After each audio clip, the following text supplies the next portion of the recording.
John Ndunda, Deputy Secretary General of the Kenya County Government Workers Union, seated on my immediate right. In the middle is Nudin Kagai, an advocate of the High Court of Kenya, and as well Julia Shege on the far end, she is a political analyst. We now focus on what has been making headlines. In fact, today on the People Daily, news tightens on Gachagua. DP's career on the line as 241 lawmakers signed motion for his removal planned to be tabled in House on Tuesday, where the Deputy President Rigathi Gachagua is now an embattled man, a man not sitting pretty, sleepless nights, I believe. Sources reveal that MPs pushing for his impeachment were aiming at or to hit 300 signatures by last evening ahead of the tabling of an impeachment motion in the National Assembly as early as Tuesday next week. Separately, a caucus of governors joined by ODM leader Raila Odinga's spouse threw their weight behind Kirinyaga Governor Anne Waiguru to replace him as the Mount Kenya region kingpin heading to the 2027 elections. But determined not to go down without a fight, Gachagua took the battle to President Ruto's doorstep, accusing him of using the criminal justice system to manage political and, of course, vowing that they had made a promise to Kenyans in terms of not using the investigative bodies against or for political reasons. With the daggers from both sides drawn, the DP received support, interestingly, from the opposition brigade that is led by Wiper Party leader Kalonzo Musyoka. They vowed to use all means to defend Gachagua from the onslaught launched by President Ruto's associates. Dr. John, the Deputy President Rigathi Gachagua is a man who is having now sleepless nights. It's believed come Tuesday, the Kimilili Member of Parliament did Mas Baraza will table the motion on the tribulations that Gachagua is facing. Yeah. Now, as a unionist, of course, we are against people being chased away from their employment. Because even this is also a form of employment. We have so many other weight issues in Kenya for the workers. And we have so many other issues for the citizens which need attention of the National Assembly, which needs the attention of the state.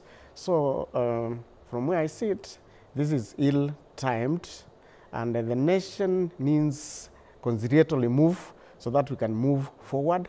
We have a lot of unemployment within the republic. We can narrow and also give in our best to how best we can employ these young people, how we can create employment, how we can make those who are already employed more comfortable from where they work. So we are requesting the political class to try and see how best they can cool temperatures so that we can work. We can work for the people so that we can create employment, so that we can better the lives of our citizens and also the employees who are not even well remunerated. So I think it is ill-timed. It is not appropriate for now. It should be withdrawn, and we narrow ourselves and put in weight on issues which affect the common mwananchi. Julia Shege, mlima imeguzwa. Hey, I tell you, the mountain has been touched. And it is a very, very serious issue in the mountain. But I think, as much as we are talking about the mountain being touched, this is a deviation to be able to remove us from the main agenda. The main agenda is, one, we need the IBC constituted. And removing Gachagua, will it actually give money to Kenyans in their pocket? Removing Gachagua, will it educate our Kenyans who are the young people who are trying to look for help? Removing Gachagua, is it the hate, add and hate? What value will it add? What I mean, what I think should be done, if you are going to remove the deputy president, even the president need to go. Both of them, they go as a pack. Just because they came as a duo? No. Yes. If they came as a duo, you know, we do not want to be dragged as Kenyans into their issues, because when they came both of them. And now, if they want to remove one of them, they go both of them. It will be a fair game. But so who will table such an impeachment motion against the president? Of course, now, the people who are tabling that motion, I don't want even to mention their name. I mean, we're embarrassed that such people can actually be able to speak to Kenyans, you know. They have no moral authority to speak to Kenyans, and I don't want to get into the detail because I don't want to be personal. But what I'm trying to say, impeaching the deputy president, it is a deviation. It's something to deviate us because I don't think it is going to see the light of the day. But one thing we have seen... But the numbers are overwhelming. The numbers are overwhelming. You know, our parliament, you know, is compromised. Our parliament, most of the people are not independent. They don't think on their feet. So if they're given one shilling in the toilet, you know, we have had them being given in the toilet or in the corridors, they're going to actually do this. So you believe the members who have appended their signatures have been bought? Yes, of course, they have been bought. They should come here and tell us they were not bought. It is not their own their own volition. That they have been bought? Or they have been bought, of course. Yesterday, I saw the member of parliament saying that they were given 200,000. I mean, 200,000 and you sell the birthright of this country? I mean, you must be the biggest idiot in this country. Because you see, if you look at our politicians, I mean, there's a lot of pride in them. They think that they are going to be there forever. You know, they think that they cannot be deputy president and tomorrow they are removed. But I think there is the chronicles of the deputy president in this country. If you look at what was happening the other time and now what is happening, and this president came into power telling us that he is prayerful, that he will never do what was done by his predecessor, but now we are seeing the opposite. But I want to talk to the people of Mulima, the Mount Kenya people. Do not allow this to happen. And if you are coming from Mount Kenya, do not vote for that kind of an impeachment motion. And if you vote, we are Gen Zs, we are going to kusalimia wewe. We are waiting for you. You go and vote and then look for a place to live, because we are not going to entertain such kind of things. You are threatening the MPs. Yes, we have to give them pressure. They are living on our taxes. I mean, we work very hard and we get taxes. They are being deducted left, right, center. And therefore, they are our employees and they should listen to us. And we are saying as Kenyans, do not sign that kind of a motion. But if it happens, our deputy president, I come from Mulima, where to? You are ours. And you shall remain ours. And come 2027, the MPs, you can do whatever you want to do. The presidency, you can do whatever you want to do. And everybody who is in power can do whatever they want to do. But 2027, 6 o'clock, you'll be at home. I can assure you. They can do whatever they want to do. But 2027, they shall be home. Because we shall not forget. We have a young group of people, the Gen Zs, you know. They do not forget these things. They may have killed them. They may have chased them. They may have demeaned them. But they have not killed their willpower. They have not killed their brain. So they are still going to look for the opportune time to be able to implement what is supposed to be done for Kenya. What is impeaching Gachagua? What will it bring a plate of food in your house? I mean, what value is it going to bring? It's just political interest. And I want to tell the people who have signed that motion, the MPs who have signed that motion, I'm not hiding, Niko hapa. Shame on you. Nordin, on what the law says on impeaching the deputy president, are they meeting the threshold? If at all the more than 240 signatures have been appended? Numbers-wise, of course, they are meeting. You see, because you see what the law says, for example. For the motion to be tabled, what is the requisite? So you need a third. So that already has been surpassed. Has been surpassed. And then they'll discuss on the removal now. Yes, on the removal it's 2/3. Clearly they have numbers, so it will pass. So Gachagua is going home. But wait. We're talking about numbers first. So this is what happens. When you want to impeach or remove a deputy president, that's Article 150 of the Constitution. And there are grounds for impeachment. Violation of the Constitution, commission of crimes, gross misconduct. So I am really waiting to see what the grounds for impeaching Gachagua are. And the reason I say this is because we have been told Gachagua is a very tribal man, which is okay. But I dare say this, that this government is tribal in its nature. And let me say, let me be honest, because Gachagua is tribal to the extent that his words or whatever he says show the tribalness in him. But the president is tribal in action, in his appointments. Let's be honest, when they came into office, 2 communities took a larger share of their appointments. So if you're going to talk about being tribal, they are both tribal at the end of the day. If you look at, for example, the person that is moving that motion, we're being told it might be Didmas. Isn't he part and parcel of people who say it's time for Luo unity to take over? Is that bit tribal? It is tribal, of course. If you look at people like Kaluma who say it is our time as Luos to become CSS, are you not tribal? You're tribal. That is how you're thinking. So if we will go on the trajectory that he's tribal, the presidency as it is, anguka nayo. If we go trajectory of being tribal, that house that people lost confidence is because 25th of June 2024, that was a vote of no confidence against members of parliament.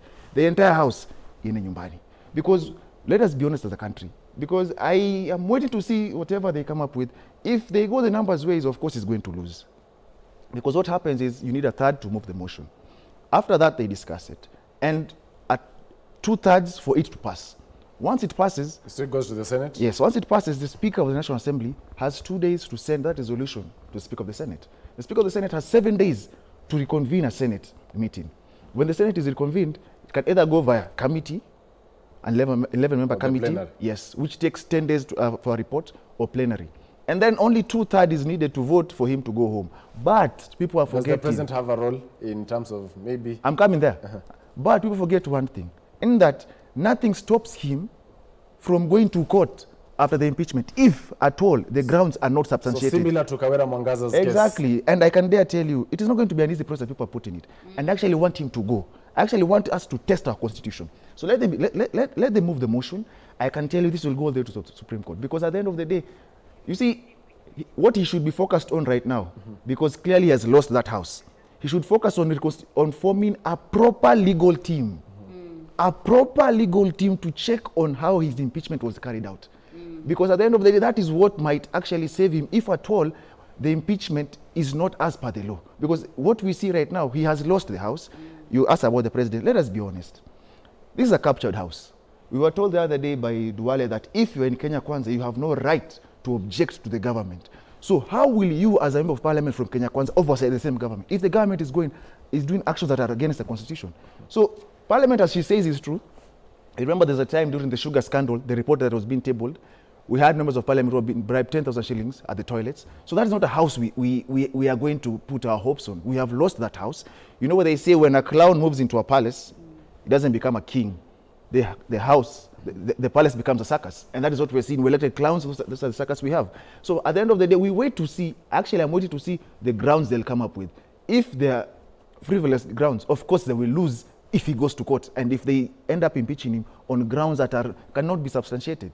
It's going to be interesting, and I know it's not a good moment for him, but as I told you, the most important thing he should be doing right now, as he tries to mobilize those who support him, he should be constituting a proper legal team that watches from the first day of impeachment to the last day. Because, you know, as lawyers, we take judicial notice of whatever is happening. So at the end of the day, he should be keen, and I repeat, he should be keen on what is happening, take care of your interests, and I dare say, if at all we want people to go home, both he and the president must go home. And that's what the question actually I'm posing to John. You know, for counties that have had issues, especially either the deputy governors or their governors, usually the transition period of, let's say, having a deputy governor transition to become a governor, or a governor was being impeached and now, you know, and vice versa. Usually, are we likely to experience, you know, power vacuum during that time with these calls now that if the deputy is to be impeached, also the president should go? In fact, of course, the same is going to happen, because now when a deputy president is being now in the process of being impeached, then it brings a lot of uncertainties within the nation and also within the state. And in the recent past, that's why even now in Kericho, there's a motion for impeachment of the governor. He has asked for forgiveness. Yeah, he's also asking for forgiveness. And in fact, I think we are not in the right trajectory. We should sober up, because when we create these vacuums, then it is now the common man and also the employees who are suffering, because we should be focusing on now what is ailing the counties. Because like we talk now, counties have not received their share of revenue. to support the activities they do down there, and to support also the services they give to Mwananchi, and even to support the welfare of employees. Because even as we talk now, we have counties which have not paid their salaries for the last 3 months. And the ones which have paid, they have not paid the gross salary. And salary means gross pay. It's not the net pay, because if the deductions are not subjected to where they are supposed to be sent, or they are not channeled to where they are supposed to go, then our workers are left to the dogs. When it stands now, even the counties, because of these tussles, because of these vacuums, what is not channeled to the existing pension schemes is to the tune of not less than 60 billion. So the implication of this is that those who have retired and those who are also in service, they are waiting for this is a time bomb, because even those who are retired, if whatever you have been deducted is not channeled to the pension scheme, the implication is that those who have retired have been underpaid, and they have been underpaid. Well, yeah, and in fact, it is wrong. We should be channeling our energies to issues. So stability is really important. And stabilities. Yeah. Well, now the Directorate of Criminal Investigations, that is DCI, has written to the DPP requesting or recommending charges against Honorable Benjamin Gadhiru, alias Major Donk, who is the Member of Parliament, Embakasi Central, and his Embakasi North counterpart, that is James Gakuya, among others. Actually, there are 5 in total, Gachagwa's allies. We have George Theuri, he's a former MP, Martin Ngunjiri Wambugu, and Pius Munene. Currently, they serve as DP's staff. And when they were summoned by the DCI, we hosted Honorable James Gakuya, and this is what he said as far as the allegations on sponsoring the Gen Z demos are concerned. This was on New Dawn on 31st of, I believe it was July. This is a pure and clear witch hunt. And let me tell you, if you are witch hunting the deputy president, go to him direct. Don't go through the other door. The motion is there and it intended, this is the creation that actually they are trying to look for how they can be able to face the impeachment. Even though it comes to us, we shall face the impeachment to the floor of the House. That is it. And that's how we are going to move it. Anybody who is ready to bring it, bring it. Yes, don't keep listening people. Happen, and we cannot keep written, because we are elected by people like anybody else. And we have a right to serve the people of Kenya. Gachagua has a right. He was constitutionally elected. Yes, and if you think that you must eliminate Gachagua from power, and this is a machination done by the men and women from central Kenya. It's not emanating from anywhere else. So the enemies of Gachagua are the central region members, and nobody else. Well, but I can tell you, they are just getting in the trap of the master, which is what. Julia, that is Honorable James Gakuya, who was on this panel, you know, the previous evening. He had been summoned by the DCI. In fact, that was on 31st of July, so he was here on August 1st. And that is what he said, that they are falling into the trap of the master. Could this be a very well orchestrated plan by the president to have his deputy ousted? This is a very bad precedence that they are trying to set in this country. And I really feel for the Member of Parliament for Embakasi North, because I am sure if I was in that house, I would still be, I'll be on that list that they are taking to DCI and the ORPP. But fortunately, I'm outside, so not unless they come for us from here, from K24, but not in the house. But, you know, it is as I said, it's a deliberate effort by the presidency. I do not want to attack the president, but the presidency, the people around him, because yesterday we saw a member of... But if there's goodwill, will he allow that to happen? That's what I'm trying to explain. From when the deputy president was mentioned as the running mate, I am told that his problems began there, because they had wanted, many members had voted for the CS Interior. And his problems began there, you know. And many people who have been wanting him out, they have been, anytime they have a chance, and this is very wrong, because most of the people who have a chance to have the ear of the president, they are men. And I thought men are a bit calm, and they do not have, they are not mouthy. But now we have seen these people around the president, that they are mouthy. And anytime they find an opportunity to be with the president, they can only say very bad things about the president, about the deputy president. And therefore, his problem started 2 years ago. And no wonder this government has been there for 2 years and nothing to show off, you know, because if they've been thinking of how to impeach one of them, and it is, it's like fighting a house when you are inside. You want to burn the house when you are inside that house, and you want the house to burn when, not to burn you, and you're already inside. So they're burning their own house, and I think the president here, if for sure he is not interested with this to pass through or to go through, then he should just do a press conference, and that's it. And all those boys, I call them boys, they'll keep quiet, you know, they'll keep quiet. But if he is interested in that happening, he will let it go on. You know, like when you have a dog in the house and you want it to bite the visitor who is coming, you let it go. But if you don't want, you call it back, and it comes to you, and it comes. And therefore, the president should be able to call his boys. You know, should be able to call, because what we are doing right now, we are wasting a lot of time on the impeachment. We are wasting a lot of time on the presidency.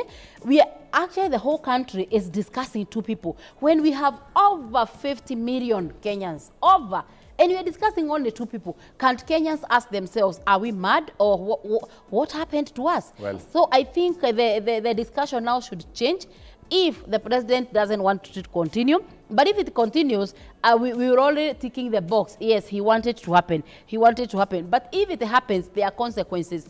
And if we gave you the votes, over 2 million votes, those votes, you either give it back to us, or we stay there. Gachagua is there to stay so long as the votes are there. If they give us our votes, no problem. But they might replace him with someone from the mountain. There is no problem. Guru has been now vouched no for. Problem, no problem. They can replace it with anybody. But I can tell you, not unless the 5 years are over and everybody goes home, anybody who will be replaced will just be having, we will have like the cabinet that we have that is purported to be a broad-based cabinet, which I think the president did think twice or something like that, because if you bring people who cannot add value to some ministries, it is just going to be a flop. At that juncture, we take a short commercial break. I also invite your feedback by social media platforms at K24 TV. To join Church as well on SMS and WhatsApp numbers on the bottom of the screens. I'll be sampling them after this short commercial break.